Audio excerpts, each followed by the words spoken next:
राधे राधे दोस्तों, हरे कृष्ण। आप सभी का दिन शुभ हो। आज दिनांक 25 दिसंबर, दिन है गुरुवार। आज है पौष मास के शुक्ल पक्ष की षष्ठी और सप्तमी तिथि। षष्ठी तिथि आज रात 2:36 पर समाप्त होगी। इसके बाद सप्तमी तिथि प्रारंभ हो जाएगी। आज ब्रह्म मुहूर्त की बात करूंगा तो सुबह 5:33 से लेके 6:23 तक रहेगा। सूर्योदय होगा सुबह 7:09 पर। सूर्यास्त का समय रहेगा शाम 5:44 पर। राहु काल का समय रहेगा दोपहर 2:43 से लेकर 4:03 तक। और दोस्तों, हर दिन की तरह हम पहले सुनेंगे सीता माता के पावन नित्यनेम कथा, सीता नित्यनेम की पावन कथा। इसके बाद हम पौष मास के महात्म्य का, इसके अलावा हमारा अध्याय श्रवण करेंगे और उसके बाद सूर्यदेव की आरती वगैरह करके हम वीडियो को एंड करेंगे। तो चलिए पहले सीता माता के नित्यनेम की कहानी सुनते हैं। तो आइए दोस्तों, सीता माता के नित्यनेम की कहानी सुन लेते हैं, क्योंकि हमारे ऐसे बहुत सारे श्रोता है जो प्रतिदिन नित्यनेम की कथा सुनने आ रहे हैं। इस कहानी को सीता माता कहती थी और प्रभु श्री राम सुना करते थे। एक दिन श्री राम भगवान को किसी काम के लिए बाहर जाना पड़ा, तो सीता माता कहने लगी कि भगवान, मेरा तो 12 वर्ष का नित्यनेम है, अब आप बाहर जाएंगे तो मैं अपनी कहानी किसे सुनाऊंगी। तब श्री राम ने कहा कि सीते, आप कुएं की पाल पर जाकर बैठ जाना और वहां पर जो भी औरत पानी भरने आएंगी उन्हें अपनी कहानी सुना दिया करना। सीता माता कुएं की पाल पर जाकर बैठ गई। तभी एक स्त्री आई। उसने रेशम की जरी की साड़ी पहन रखी थी और सोने का घड़ा ले रखा था। सीता माता ने उसे देखकर कहने लगी, बहन, मेरा 12 वर्ष का नित्यनेम सुन लो। पर वह स्त्री बोली कि मैं तो तुम्हारा नित्यनेम सुनूंगी तो मुझे तो घर जाने में देर हो जाएगी और मेरी सास मुझसे झगड़ा करेंगी। इसलिए उसने कहानी नहीं सुनी और अपने घर चली गई। लेकिन उसके घर जाते ही उसकी जो रेशम की जरी वाली साड़ी थी वो फट गई। सोने का घड़ा मिट्टी का घड़ा में बदल गया। सासू ने देखा तो पूछा, अरे बहू, यह किसका दोष अपने सिर लेकर आ गई हो। बहू बोली, माँ जी, कुएं पर एक औरत बैठी थी, उसने अपनी कहानी सुनने के लिए कहा, लेकिन मैंने नहीं सुनी। शायद उसी का यह फल मुझे मिला है। बहू बहू की यह बात सुनकर अगले दिन वही साड़ी और वही घड़ा लेकर सास कुएं की पाल पर गई। सास को वहीं पर सीता माता बैठी हुई मिली। तो माता सीता ने कहा, बहन, मेरी कहानी सुन लीजिए। सासू बोली, एक बार छोड़, मैं तो 4 बार कहानी सुन लूंगी। तब सीता माता बोली, राम आए, लक्ष्मण आए, देश के पुजारी आए, नित्यनेम का नेम लाए, आओ राम, बैठो राम, तपी रसोई जीमो राम, माखन मिश्री खाओ राम, दूध बताशा पियो राम, सूत के पल को मोठो राम, शाल दुशाला पोठो राम, शाल दुशाला ओठो राम, राम जब बोलू राम ही राम, राम सवारे सबके काम, खाली घर भंडार भरेंगे, सबका बेड़ा पार करेंगे, श्री राम जय जय राम। सासू बोली, बहन, कहानी तो बहुत अच्छी लगी। सिर्फ कहानी सुनकर सासू घर चली गई और उसकी साड़ी फिर से रेशम जरी वाली बन गई। मिट्टी का घड़ा भी फिर वापस से सोने का घड़ा में बदल गया। बहू ने देखा तो कहने लगी, सासू माँ, आपने यह सब कैसे किया। सासू बोली, बहू, तू दोष लगा कर आई थी और मैं अब दोष उतार कर आ रही हूँ। बहू ने पूछा कि माँ जी, वह कुएं वाली स्त्री कौन है। सासू ने बताया कि वह तो सीता माता थी। वह पुराने से नया कर देती है और खाली घर में भंडारा भर देती है। वह लक्ष्मी जी का वास घर में कर देती है और मनुष्य की जो भी इच्छा हो उसे पूर्ण कर देती है। बहू बोली, माँ जी, फिर तो ऐसी कहानी मुझे भी सुना दो। सास बोली, ठीक है, तुम भी सुनो। फिर सास ने कहानी शुरू की। राम आए, लक्ष्मण आए, देश के पुजारी आए, नित नेम का नेम लाए। आओ राम, बैठो राम, तपी रसोई झीमो राम, माखन मिश्री खाओ राम, दूध बताशा पियो राम, सूत के पल का मोठो राम, शाल दुशाला पोठो राम, शाल दुशाला ओठो राम।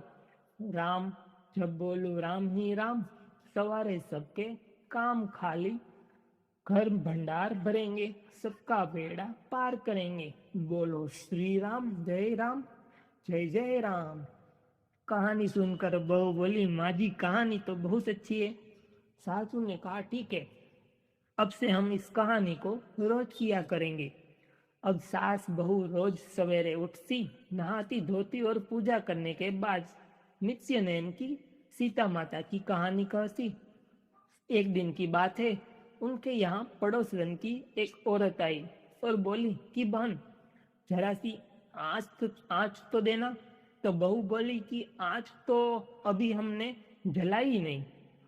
पड़ोसन बोली, तो फिर तुम सुबह 4 बजे से उठकर क्या कर रही हो?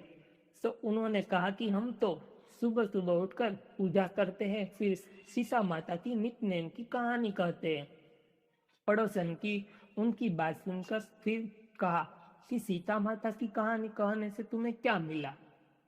तब वे दोनों बोली कि सीता माता की कहानी कहने से घर में भंडार भर जाते हैं, सारे काम पूर्ण हो जाते हैं, मन की इच्छाएं पूरी होती है।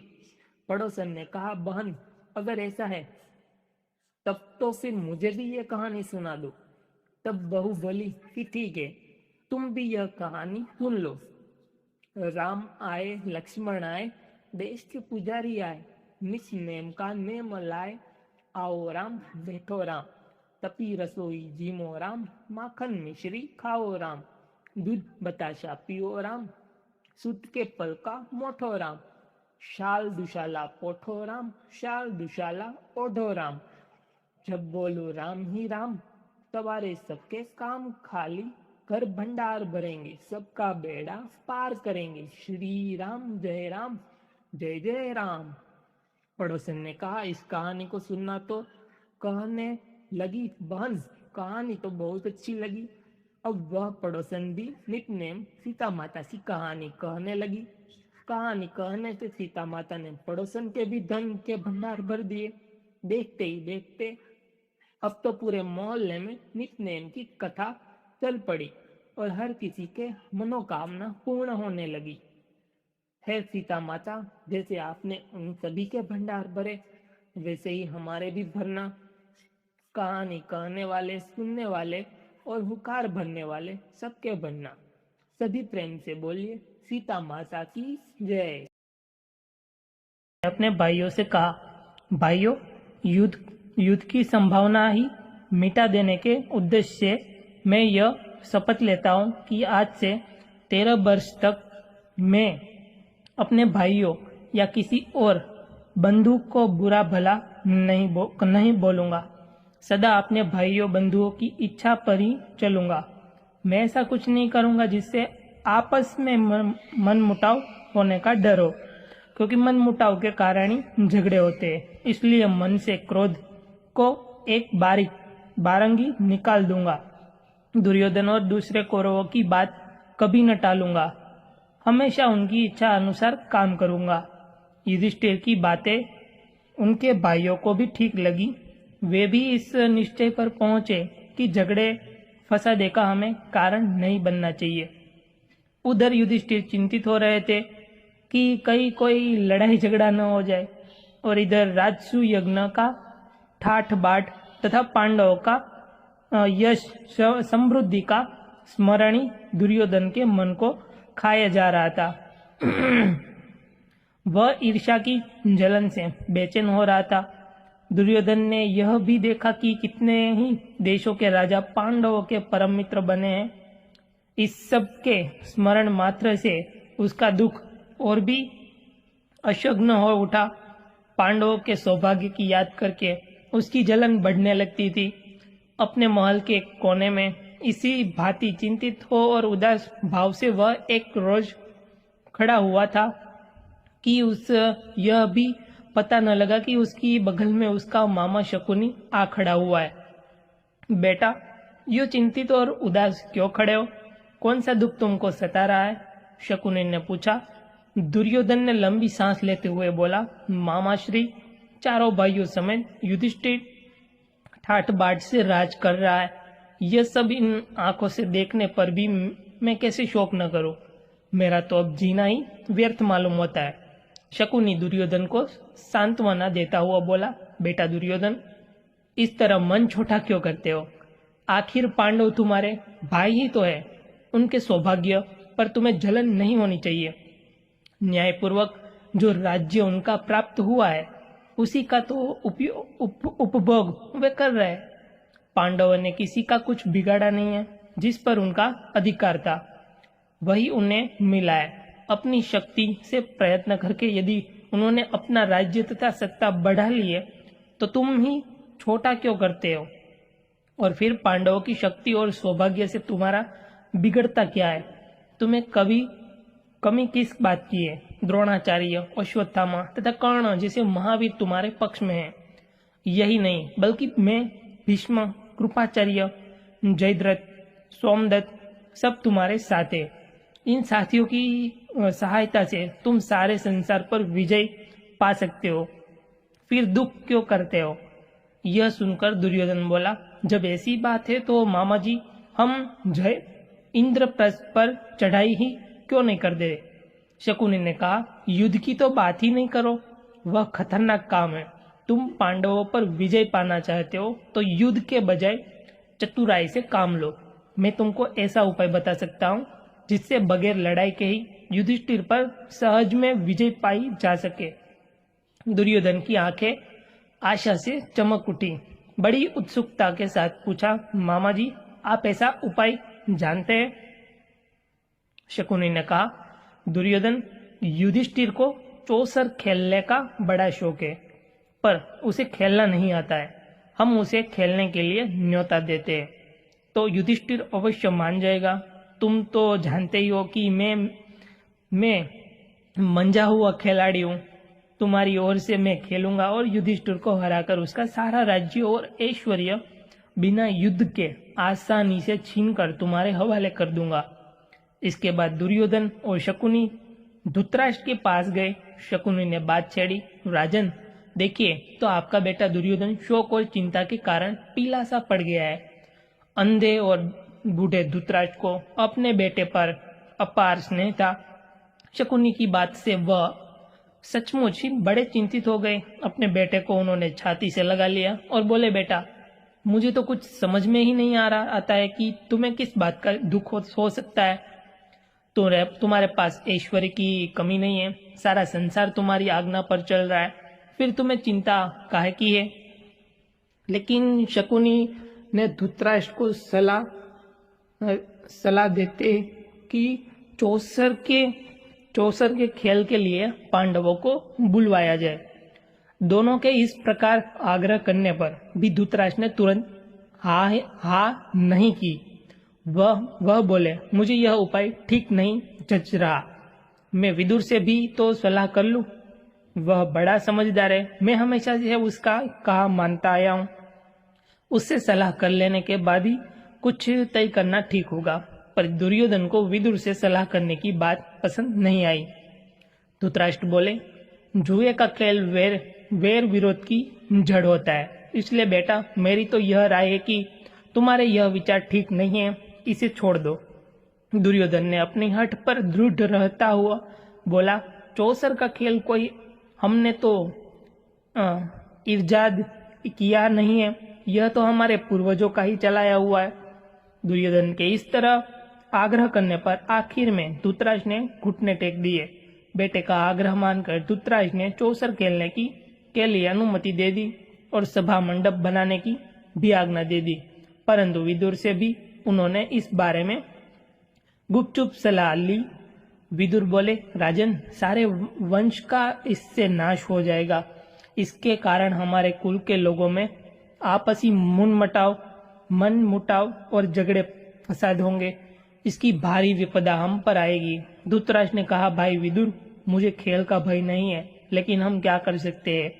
सो तुम ही युधिष्ठिर के पास जाओ और उसे मेरी तरफ से खेलने के लिए न्योता देकर बुला लाओ।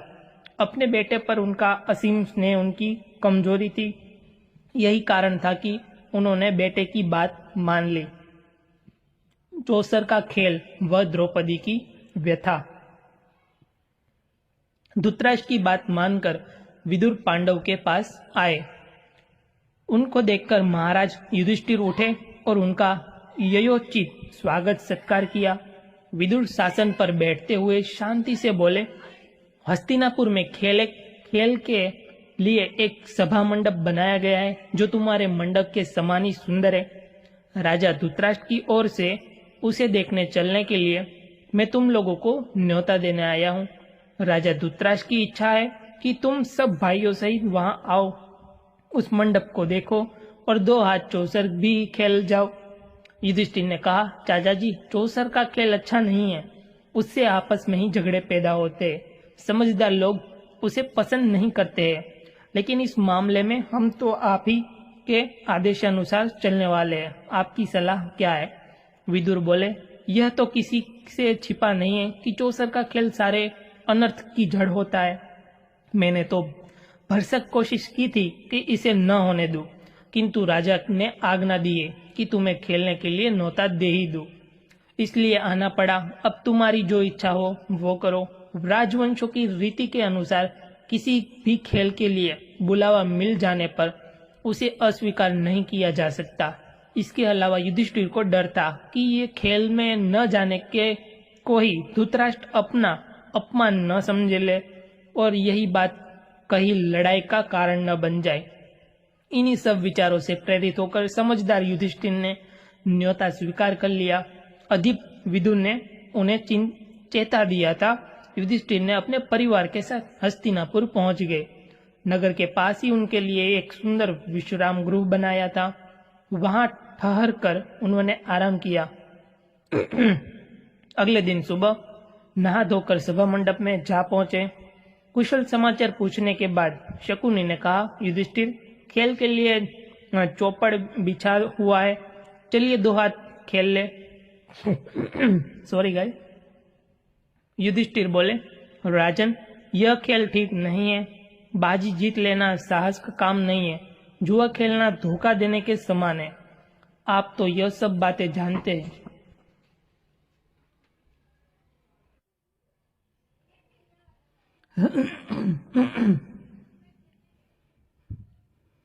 वह बोला, आप भी क्या कहते हैं महाराज, यह भी कोई धोखे की बात है।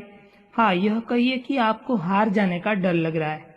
युधिष्ठिर कुछ गर्म होकर बोले, राजन, ऐसी बात नहीं है। अगर मुझे खेलने का कहा गया तो मैं ना नहीं करूंगा।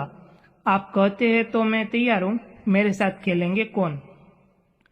दुर्योधन तुरंत बोला और उठा, मेरी जगह खेलने तो मामा शकुनी, किंतु दाव लगाने के लिए जो धन रत्नादि चाहिए वह मैं दूंगा। युधिष्ठिर बोले, मेरी राय यह है कि किसी एक की जगह दूसरे को क्यों नहीं खेलना चाहिए। यह खेल के साधारण नियमों के विरुद्ध है।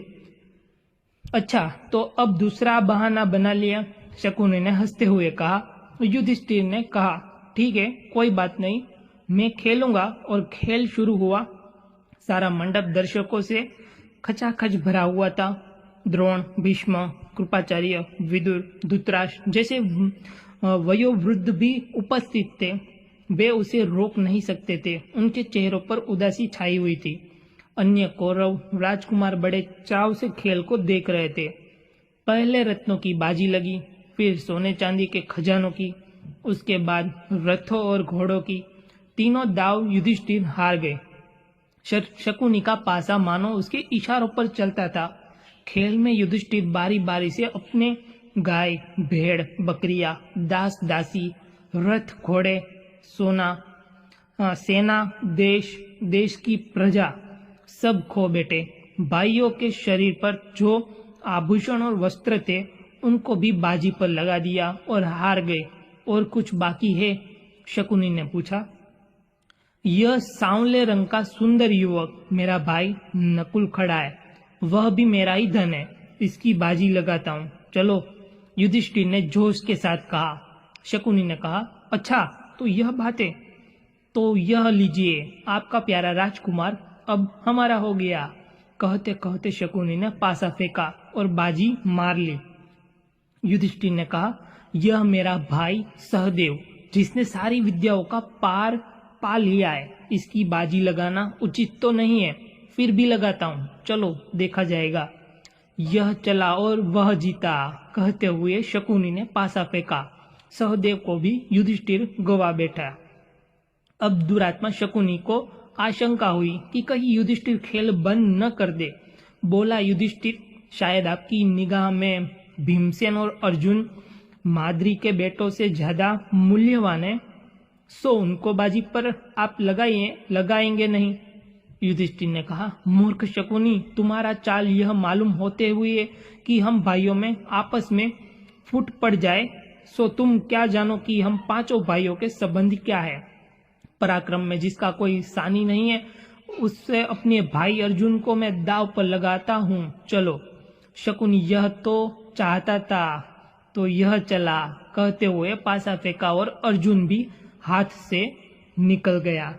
असीम दुदेव मानो युधिष्ठिर को बेबस कर रहा था और उन्हें पतन की ओर बलपूर्वक लिए जा रहा था। वह बोले, राजन, शारीरिक बल में संसार भर में जिसका कोई जोड़ीदार नहीं, अपने उस भाई को मैं दाव पर लगाता हूँ। यह कहते हुए युधिष्ठिर ने भीमसेन से भी हाथ धो बैठे। दुरात्मा शकुनी ने तब भी नहीं छोड़ा। पूछा, और कुछ? युधिष्ठिर ने कहा, हाँ, यदि इस बार तुम जीत गए तो मैं खुद तुम्हारे अधीन हो जाऊंगा। लो, यह जीता। कहते हुए शकुनी ने पासा फेंका और यह बाजी भी ले गया।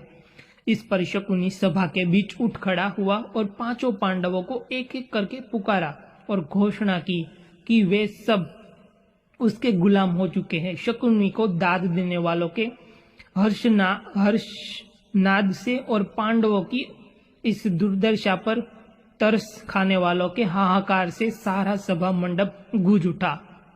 सभा में इस तरह खलबली मचने के बाद शकुनी ने युधिष्ठिर से कहा, एक और चीज है, और तुमने अभी हारी नहीं है, उसकी बाजी लगाओ तो तुम अपने आप को भी छुड़ा सकते हो। अपनी पत्नी द्रौपदी तुम दाव पर क्यों नहीं लगाते? और जुए के नशे में चूर युधिष्ठिर के मुंह से निकल पड़ा, चलो, अपनी पत्नी द्रौपदी की भी मैंने बाजी लगाई। उनके मुंह से यह निकल तो गया, पर उसके परिणाम को सोचकर वह विकल हो उठे कि हाय, यह मैंने क्या कर डाला। युधिष्ठिर की इस बात पर सारी सभा में एकदम हाहाकार मच गया। जहां वृद्ध लोग बैठे थे, इधर से धिक्कार की आवाज आने लगी। लोग बोले, छी छी, कैसा घोर पाप है। कुछ ने आंसू बहाए और कुछ लोग परेशान के मारे पसीने से तरबतर हो गए। दुर्योधन और उसके भाइयों ने बड़ा शोर मचाया, पर युयुत्सु नाम का धृतराष्ट्र का एक बेटा शोक सतपंत हो उठा और ठंडी आह भरकर उसने सिर झुका लिया। शकुनी ने पासा फेंककर कहा, यह लो, यह बाजी भी मेरी ही रही। बस फिर क्या था। दुर्योधन ने विदुर को आदेश देते हुए कहा, आप अभी रणवास में जाइए और द्रौपदी को यहाँ ले आइए, उससे कहे कि जल्दी आए। विदुर बोले, मूर्ख, नाहक क्यों मृत्यु को न्योता देना चला है? अपनी विषम परिस्थिति का तुम्हें ज्ञान नहीं है। दुर्योधन ने को या फटकारने के बाद विदुर ने सभा संदों की ओर देखकर कहा, अपने को हार चुकने के बाद युधिष्ठिर को कोई अधिकार नहीं था कि वह पांचाल राज की बेटी को दांव पर लगाए। विदुर ने की बातों से दुर्योधन बौखला उठा। अपने साथी प्रातिकामी को बुलाकर कहा, विदुर तो हमसे जलते हैं, पांडवों से डरते हैं, और रणवास में जाओ और द्रौपदी को बुला लाओ। आज्ञा पाकर प्रातिकामी रणवास में गया और द्रौपदी से बोला, द्रुपद राज की पुत्री, चौसर के खेल में युधिष्ठिर आपको दाव में हार बैठे हैं। आप अब राजा दुर्योधन के अधीन हो गए हैं। राजा की आज्ञा है कि अब आपको धृतराष्ट्र के महल में दासी का काम करना है। मैं आपको लेने जाने के लिए आया हूँ। सारथी ने जुए के खेल में जो कुछ हुआ था उसका सारा हाल कह सुनाया। वह प्रातिकामी से बोली, रथवान जाकर उन हारने वाले जुए के खिलाड़ियों से पूछे कि पहले वह अपने को हारे थे या मुझे। सारी सभा में यह प्रश्न उनसे करना और जो उत्तर मिले वह मुझे आकर बताओ। उसके बाद मुझे ले जाना। प्रातिकामी ने जाकर भरी सभा के सामने युधिष्ठिर से वही प्रश्न किया जो द्रौपदी ने उसे बताया था। इस पर दुर्योधन ने प्रातिकामी से कहा, द्रौपदी से जाकर कह दो कि वह स्वयं ही आकर अपने पति से यह प्रश्न कर ले। प्रातिकामी दोबारा रणवास में गया और द्रौपदी के आगे झुककर बड़ी नम्रता से बोला, देवी, दुर्योधन की आज्ञा है कि आप सभा में आकर स्वयं ही युधिष्ठिर से यह प्रश्न कर ले। द्रौपदी ने कहा, नहीं, मैं वहां नहीं जाऊंगी। अगर युधिष्ठिर जवाब नहीं देते तो सभा में जो सज्जन विद्यमान है उन सबको तुम मेरा प्रश्न जाकर सुनाओ, उसका उत्तर आकर मुझे बताओ। प्रातिकामी लौटकर फिर सभा में गया और सभासदों को द्रौपदी का प्रश्न सुनाया। यह सुनकर दुर्योधन झल्ला उठा। अपने भाई दुशासन से बोला, दुशासन, यह सारथी भीमसेन से डरता मालूम होता है। तुम ही जाकर उस घमंडी औरत को ले आओ। दुरात्मा दुशासन के लिए इससे अच्छी बात और क्या हो सकती थी। उसने द्रौपदी के गूथे हुए बाल बिखरे डाले, गहन तोड़े फोड़ दिए और उसके बाल पकड़कर बलपूर्वक घसीटता हुआ सभा की ओर जाने लगा। द्रौपदी विकल हो उठी। द्रौपदी की ऐसी दीन अवस्था देखकर धृतराष्ट्र के एक बेटे विकर्ण को बड़ा दुख हुआ। उससे नहीं रहा गया। वह बोला, उपस्थित वीरों, सुनिए, चौसर के खेल के लिए युधिष्ठिर को धोखे से बुलावा दिया गया था। वह धोखा खाकर इस जाल में फंस गए, अपनी स्त्री तक की बाजी लगा दी। यह सारा कार्य न्यायोचित नहीं है। दूसरी बात यह है कि द्रौपदी अकेले युधिष्ठिर की पत्नी नहीं है, बल्कि पांचों पांडव की पत्नी है। इसलिए उसको दाव पर लगाने का अकेले युधिष्ठिर को कोई हक नहीं था। इसके अलावा खास बात यह है कि एक बार जब युधिष्ठिर खुद को ही दाव में हार गए थे तो उनको द्रौपदी की बाजी लगाने का अधिकार ही क्या था। मेरी एक और आपत्ति है, यह है कि शकुनी ने द्रौपदी का नाम लेकर युधिष्ठिर को उसकी बाजी लगाने के लिए उकसाया था। लोगों ने चौसर के खेल के जो नियम बना रखे हैं यह उनके बिल्कुल विरुद्ध है। इन सब बातों के आधार पर मैं इस सारे खेल को नियम विरुद्ध ठहराता हूँ। मेरी राय में द्रौपदी नियम पूर्वक नहीं जीती गई है। युवक विकर्ण के भाषण से वहां उपस्थित लोगों के विवेक पर से भ्रम का पर्दा हट गया। सभा में बड़ा कोलाहल मच गया। यह सब देखकर कर्ण उठ खड़ा हुआ और क्रोध होकर बोला, विकर्ण, अभी तुम बच्चे हो। सभा में इतने बड़े बूढ़ों के होते हुए तुम कैसे बोल पड़े? तुम्हें यहाँ बोलने का, कोई तर्क वितर्क करने का कोई अधिकार नहीं है। यह देखकर दुशासन द्रौपदी के पास गया और उसका वस्त्र पकड़कर खींचने लगा। जो जो वहां खींचता गया त्यों तो वस्त्र भी बढ़ता गया। अंत में खींचते खींचते दुशासन की दोनों भुजाएं थक गई। हाफता हुआ वह थकान से चूर होकर बैठ गया। क्योंकि कृष्ण की लीला है भाई। सभा के लोगों में कमी सी फैल गई और धीमे स्वर में बातें होने लगी। इतने में भीमसेन उठा। उसके होठ मारे क्रोध के फड़क रहे थे। ऊंचे स्वर में उसने यह भयानक प्रतिज्ञा की, उपस्थित सज्जनों, मैं शपथ खाकर कहता हूं कि जब तक भरत वंश पर बट्टा लगाने वाला इस दुरात्मा दुशासन की छाती चीर न लूंगा, तब तक इस संसार को छोड़कर नहीं जाऊंगा।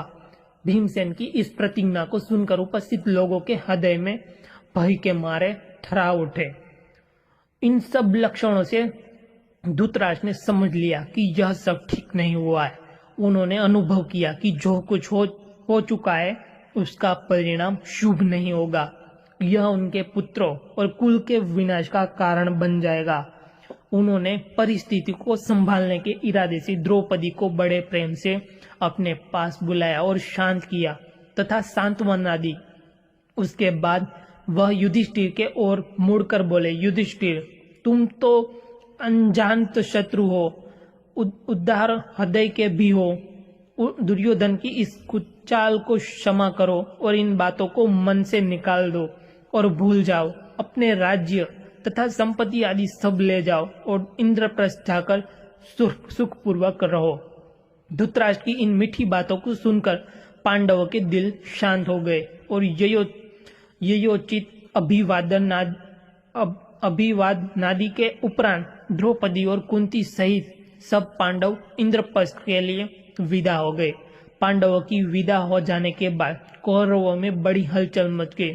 पांडवों के इस प्रकार अपने पंजे से साफ निकल जाने के कारण कौरव बड़ा क्रोध प्रदर्शन करने लगे और दुशासन तथा शकुनी के उकसाने पर दुर्योधन पुनः अपने पिता धृतराष्ट्र के सिर पर सवार हो गया और पांडवों को खेल के लिए एक बार और बुलाने का उनको राजी कर लिया। युधिष्ठिर को खेल के लिए बुलाव को फिर दूत भेजा गया। पिछली घटना के कारण दुखी होते हुए युधिष्ठिर को यह निमंत्रण स्वीकार करना पड़ा। युधिष्ठिर हस्तिनापुर लौटे। शकुनी के साथ फिर चौसर का खेल। इस बार खेल में यह शर्त थी कि हारा हुआ दल अपने भाइयों के साथ 12 वर्ष तक वनवास करेगा तथा उसके उपरांत 1 वर्ष अज्ञातवास में रहेगा। यदि इस 1 वर्ष में उनको पता चल जाएगा तो उनको सबको 12 वर्ष का वनवास फिर से भोगना होगा। इस बार भी युधिष्ठिर हार गए। पांडव अपने किए वादे के अनुसार वन में चले गए। आदर सत्कार करके प्रसन्न किया। फिर महर्षि के साथ थोड़ा सा भी मुझे पेज 1 पढ़ना।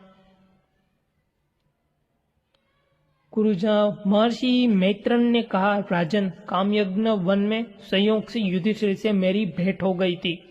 वन के दूसरे अभी युधिष्ठिर और सारे पांडव वन में जा चुके। ओके, उसके बाद की स्टोरी है। दूसरे ऋषि मुनि से ओके अभी फिनिश होने को है तो मैं स्टोरी फिनिश करता हूँ। एक पेज वैसे कट गया है तो ठीक है, कोई बात नहीं, हम स्टोरी इतनी फिनिश कर लेते हैं। तो महर्षि मैत्रेय ने कहा, राजन, कामयज्ञ वन में संयोग से युधिष्ठिर से मेरी भेंट हो गई है। वन के दूसरे ऋषि मुनि भी उनसे मिलने उनके आश्रम में आए थे। हस्तिनापुर में जो कुछ हुआ था उसका सारा हाल उन्होंने मुझे बताया था। यही कारण है कि मैं आपके यहाँ आया हूँ। आपके और भीष्म के रहते ऐसा नहीं होना चाहिए था। इस अवसर पर दुर्योधन भी सभा में मौजूद था। मुनि ने उसकी ओर देखकर कहा, राजकुमार, तुम्हारी भलाई के लिए कहता हूँ, सुनो, पांडवों को धोखा देने के विचार छोड़ दो। उनसे वैर मोल न लो, उनके साथ संधि कर लो, इससे में तुम्हारी भलाई है। ऋषि ने यो मीठी बात से दुर्योधन को समझाया, पर जिद्दी व नासमझ दुर्योधन ने उसकी ओर देखा तक नहीं। वह कुछ बोला भी नहीं, बल्कि अपनी जांघ पर हाथ ठोकता हुआ और पैर के अंगूठे से जमीन को कुरेदता मुस्कुराता हुआ खड़ा रहा। दुर्योधन की इस ठिठाई को देखकर महर्षि बड़े क्रोधित हुए। उन्होंने कहा, दुर्योधन, याद रखो, अपने घमंड का फल तुम्हें अवश्य पाओगे। इसी बीच हस्तिनापुर में हुई घटनाओं की खबर श्री कृष्ण को लगी। उन्हें यह पता चला कि 5 पांडव द्रौपदी समेत वन में चले गए। यह खबर पाते ही वह फौरन उस वन को चले पड़े जहाँ पांडव ठहरे हुए थे। श्री कृष्ण जब पांडवों से भेंट करने के लिए जाने लगे तो उनके साथ कई भोज और वृष्टि जाति के नेता चेंदी राज, धृष्टकेतु आदि भी गए। इन लोगों के साथ पांडवों का बड़ा स्नेह संबंध था और वे उनको बड़ी श्रद्धा से देखते थे। द्रौपदी श्री कृष्ण से मिली। श्री कृष्ण को देखते ही उसकी आंखों से अविरल अश्रुधारा बह चली। बड़ी मुश्किल से वह बोली, इस तरह अपमानित होने के बाद मेरा जीना ही बेकार है, मेरा कोई नहीं रहा और आप भी मेरे न रहे। यह कहते कहते द्रौपदी की बड़ी बड़ी आंखों से गरम गरम आंसुओं की धारा बहने लगी। वह आगे न बोल सकी। करुण स्वर में विलाप करती हुई द्रौपदी को श्री कृष्ण ने बहुत समझाया और धीरज बधाई। वह बोले, बहन द्रौपदी, जिन्होंने तुम्हारा अपमान किया है उन सब की लाशें युद्ध के मैदान में खून से लथपथ होकर पड़ेगी। तुम शोक न करो। मैं वचन देता हूँ कि पांडवों के हर प्रकार से सहायता करूंगा। यह भी निश्चित मानो कि तुम सामग्री के पद को भी फिर सुशोभित करोगी। दुष्ट दुम ने भी बहन को सांत्वना दी और समझाते हुए कहा कि श्री कृष्ण की प्रतिज्ञा अवश्य पूरी होगी। इसके बाद श्री कृष्ण पांडव से विदा हुए। साथ में अर्जुन की पत्नी सुभद्रा और उसके पुत्र अभिमन्यु को भी वे द्वारकापुरी लेते गए। द्रौपदी के पुत्रों को लेकर दुष्ट दुम पांचाल देश चला गया। श्री सूर्य चालीसा दोहा। श्री रवि हरत हो घोरतम, अगणित किरण पसारी, वंदन करूं तब चरण में, अर्घ्य देव जलधारी। संकल सृष्टि के स्वामी हो, सचराचर के नाथ, निष्दिन हो तुमसे ही, होवत संध्या प्रभात। चौपाई। जय भगवान सूर्य तपहारी, जय खगेश दिनकर शुभकारी। तुम हो सृष्टि के नेत्र स्वरूपा, त्रिगुणधारी त्रेय वेद स्वरूपा। तुम ही करता पालक संहारक, भुवन चतुर्दर्श के संचालक। सुंदर बदन चतुर्भुजाधारी, रश्मि रक्षी तुम गगन विहारी। चक्र शंख श्वेत कमलधर, वर मुद्रा सोहत छोटे कर। शीश मुकुट कुंडल गलमाला, चारु तिलक तब काल विशाला। सश्वरथ अति द्रुतगामी, अरुण आरती गति अविरामी। रक्तवर्णाभूषण धारक, अति प्रिय तो है लाल पदार्थ। सर्वात्मा कहे तुम्हें ऋग्वेदा, मित्र कहे तुमको सब वेदा। पंच देवों में पूजे जाते, मनवांछा चित फल साधक पाते। द्वादश नाम जाप धारक, रोग शोक और कष्ट निवारक।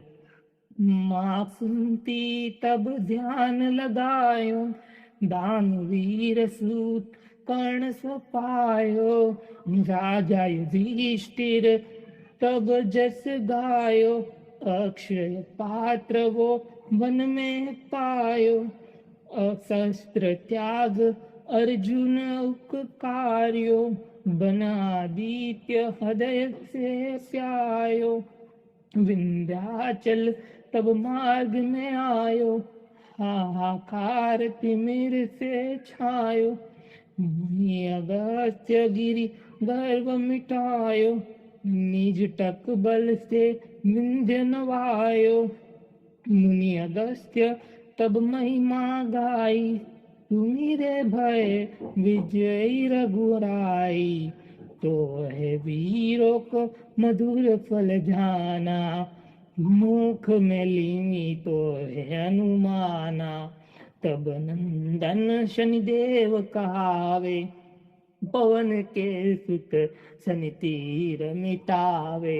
यज्ञ व्रत स्तुति तुम्हारी कीनी, भेंट शुक्ल यजुर्वेद की दीनी। सूर्यमुखी खरितर तब रूपा, कृष्ण सुदर्शन भानु स्वरूपा। नमन तो है ओकार स्वरूपा, नमन आत्मा रुकाल स्वरूपा। दिग दिगंत तब तेज प्रकेशे, उज्ज्वल रूप तुम्ही आकाशे, 10 दिन पाल करत तब सुमिरन, अंजलि नित्य करत है अर्पण। त्रिविध ताप हरता तुम भगवन, ज्ञान ज्योति करता तुम भगवन। सफल बनावे तब आराधन, गायत्री जब सरल है साधन। संध्या त्रिकाल कर जो कोई, पावे कृपा सदा तब होई।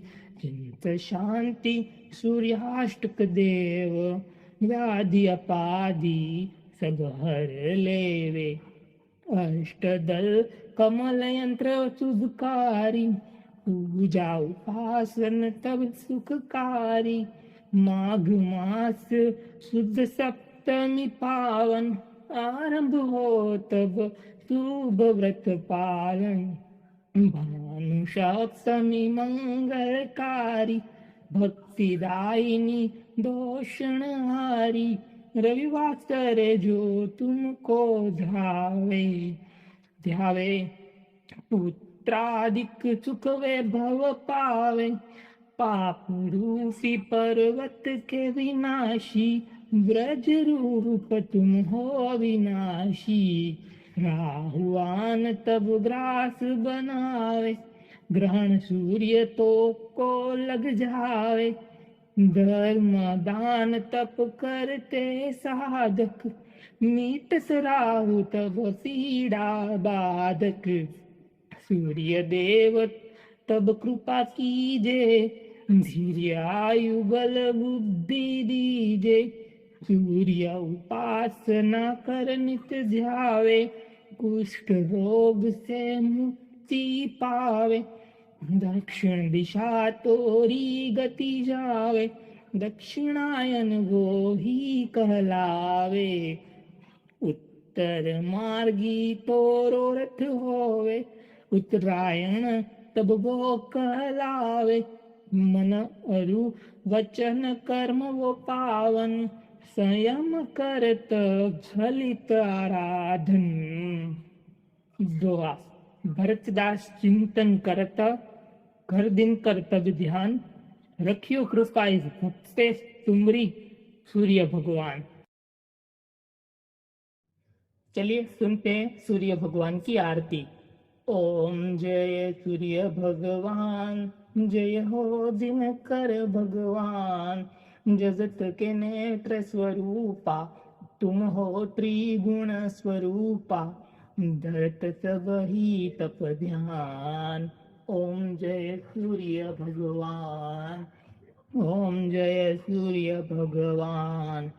सारथी अरुण है प्रभु तुम श्वेत कमलधारी। तुम चार भुजाधारी, अश्व है साथ तुम्हारे। कोटि किरण पसारे, तुम हो देव महान। ओम जय सूर्य भगवान। ओम जय सूर्य भगवान।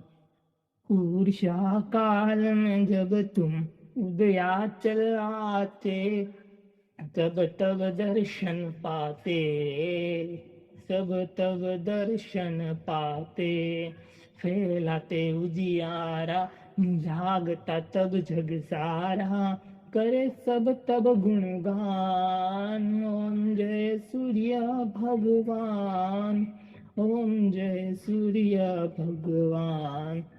संध्या में भुवनेश्वर अस्ताचल जाते। गोधन तब घर आते, गोधुली बेला में हर घर आंगन में हो तब महिमा गान। ओम जय सूर्य भगवान। ओम जय सूर्य भगवान। देव धनुज नर नारी, ऋषि मुनिवर भजते। आदित्य हृदय में जपते, स्त्रोत में मंगलकारी। इसकी है रचना न्यारी, दे नव जीवन दान। ओम जय सूर्य भगवान। ओम जय सूर्य भगवान, तुम हो त्रिकाल रचयिता, तुम जग के आधार, महिमा सब अपरंपार, प्राणों का सिंचन करके भक्तों को अपने देते, बल बुद्धि और ज्ञान। ओम जय सूर्य भगवान, ओम जय सूर्य भगवान, भूचर जलचर खेचर सबके हो प्राण तुम्ही, सब जीवों के प्राण तुम्ही, वेद पुराण बखाने, धर्म सभी तुम माने, तुम ही सर्वशक्तिमान। ओम जय सूर्य भगवान, ओम जय सूर्य भगवान। पूजन करती दिशाएं, पूजे 10 दिक्पाल, तुम भुवनों के प्रतिपाल, तुम भुवनों के प्रतिपाल, ऋतुए तुम्हारी दासी, तुम आश्वात अविनाशी, शुभकारी अंशुमान। ओम जय सूर्य भगवान, ओम जय सूर्य भगवान, ओम जय सूर्य भगवान। जय हो दिनाकर भगवान, जगत के नेत्र स्वरूपा, तुम हो त्रिगुण स्वरूपा, धरत सब ही तव ध्यान। ओम जय सूर्य भगवान, ओम जय सूर्य भगवान। तुलसी चालीसा दोहा। जय जय तुलसी भगवती, सत्यवती सुखदानी, नमो नमो हरि प्रेयसी, श्री वृंदा गुणखानी, श्री हरि शिष बिरधिनी, देहु अमर वर अम, जनहित है वृंदावनी, अब न कर विलम। चौपाई। धन्य धन्य श्री तुलसी माता, महिमा अगम सदा श्रुति गाता, हरि के प्राणों से तुम प्यारी, हरि हरि है तू किन्हो तप भारी, जब प्रसन्न है दर्शन दिन हो, तब कर जोरी विलय उस किन्हो, हे भगवंत कंत मम दोहु, दीन जानी जन छाड़हु छोहु, सुनी लक्ष्मी तुलसी की बानी, दिन हो श्राप कंध पर आनी, उस अयोग्य वर मांगन हारी, हो विटप तुप झड़ तनुधारी, सुन तुलसी सी श्रोप्य से ही थामा, करुवास तू नीचन धामा, दियो वचन हरि तब तत्काला, सुनु सुमुखी जन ही हो बिहाला, समय पाई व्योरो पाती तोरा, पूजियो आस वचन सत मोरा, तब गोकुल मगोप सुदामा, तासु भय तुलसी तू बामा, कृष्ण रास लीला के माही, राधा सक्यो प्रेम लखी नाही, दियो श्राप तुलसी तत्काला, नर लोक ही तुम जन्म बाला, योगोप वह दानव राजा, षडंख चुंड नामक शिर ताजा, तुलसी भई तासु की नारी, परम सती गुण स्वरूप रूपांगारी, अस दे कल्प बित झप गऊ, कल्प श्रुति जन्म तब भऊ, वृंदा नाम भयो तुलसी को, असुर जलंधर नाम पति को, करियति द्रंद अतुल बल धामा, लीन्हा शंकर से संग्राम, जब निज सैन्य सहित शिव हारे, मरहि न तब हर हरि पुकारे।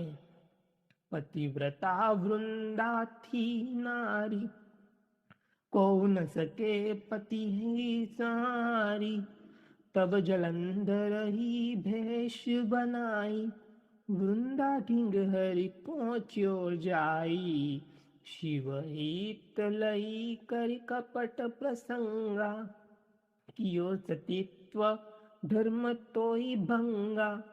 भयो जलंधर कर संहारा, सुनी उर शोक उपारा। भीषण दियो कपट हरि टारी, लखी वृंदा दुख गिरा उचारी। जलंधर उस जस हत्यो विधा, सोई रावण तस हरि ही सीता।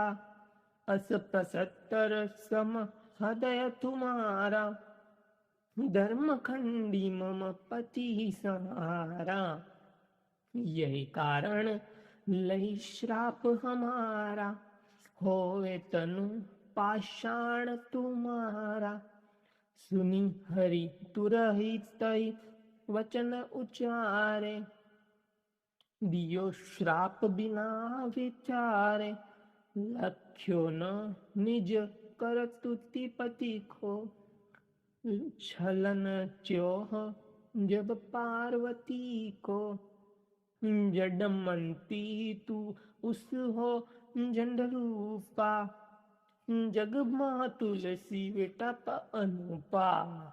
दव्य रूप हम शाली ग्रामा, नंदी नदी गंडकी बीच ललामा। जो तुलसी दल हमारी चढ़ती है, सब सुख भोगी परम पद पये। बिनु तुलसी हरि जलत शरीरा, अतिशय उठत शीश उर्पीरा। जो तुलसी दल हरि सिर धारत, सो अशस्त्र संघट अमृत डारत। तुलसी हरि मन रंजनिहारी, रोग दूष दुख भंजनिहारी। प्रेम सहित हरि भजन निरंतर, तुलसी राधा में नाही अंतर। व्यंजन हो छपनहु प्रकारा, बिन तुलसी दल न हरि हरि प्यारा। सकल तीर्थ तुलसी तरु छाही, लहत मुक्ति जन अशय नाही। कवि सुंदर एक हरि गुण गावत, तुलसी निकट सहस गुण पावत। बसत निकट दुर्वासा धामा, जो प्रयास ते पूर्व लामा। पाठ करई जो नित नर नारी, होई सुख भासई त्रिपुरारी। दोहा। तुलसी चालीसा पढ़ई तुलसी तरु ग्रहधारी, दीपदान करी पुत्र फल पावई बंधु ये नारी। सकल दुख दरिद्र हरि हार है, परम प्रसन्न आशीय धन जन। लडही ग्रह बसही पूर्णा अत्र, लाही अभिमत फल जगत मह। लाही पूर्ण सब काम, जेई दल अर्पी तुलसी त। सह बस सही हरि राम। तुलसी महिमा नाम लखु तुलसी सुखराम। मानस 40 रचियो जग में तुलसीदास।